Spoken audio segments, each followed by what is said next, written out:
രാഷ്ട്രീയ കൊലപാതകങ്ങൾ ഇപ്പോൾ വളരെയധികം കുറഞ്ഞിരിക്കുന്നു. അൽഹംദുലില്ലാ, വളരെ സന്തോഷമുണ്ട്. അത് അങ്ങനെ തന്നെ നിലനിൽക്കട്ടെ. ഇപ്പോൾ വേറൊരു കാര്യം കൂടി മാറ്റുകയാണ്. ഇപ്പോൾ ഇന്നലെ ഷാഫി എം.പിയെ തടഞ്ഞുകയും അദ്ദേഹത്തെ തെറി വിളിക്കുകയും ചെയ്തു. ഇതിനോട് എത്രത്തോളം കമ്മ്യൂണിസ്റ്റുകാർ യോജിക്കുമെന്ന് എനിക്ക് തോന്നുന്നില്ല. ശുദ്ധനായ കമ്മ്യൂണിസ്റ്റുകാരൻ ഒരിക്കലും യോജിക്കാൻ കഴിയില്ല. കാരണം ജനാധിപത്യ സമരമാണ് നമ്മൾ ഇവിടെ വിഭാവനം ചെയ്യുന്നത്. ഇപ്പം നാട്ടിൽ ഇപ്പോൾ നടക്കുന്ന ഈ വ്യക്തിഹത്യ എന്ന് പറയുന്നത് എല്ലാ രാഷ്ട്രീയ പാർട്ടികളിലുണ്ട്. ഈ വ്യക്തിഹത്യ ചെയ്യാൻ ഭയങ്കരമായിട്ട് ഇൻട്രസ്റ്റ് ഉള്ള ഒരുപാട് ടീം.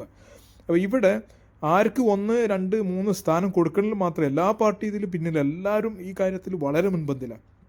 പ്രിയപ്പെട്ട രാഷ്ട്രീയ നേതാക്കന്മാരെ, നിങ്ങൾ അണികളെ ഈ ഒരു നിലപാടിൽ നിന്ന് ഒന്ന് പിന്തിരിപ്പിക്കുകയാണെങ്കിൽ നമ്മുടെ രാഷ്ട്രീയം വളരെയധികം ജനാധിപത്യമായ ശക്തമായി വരുന്നു.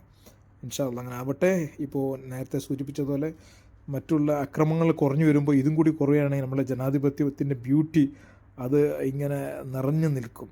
Okay, it's me P R Rahman, sign of.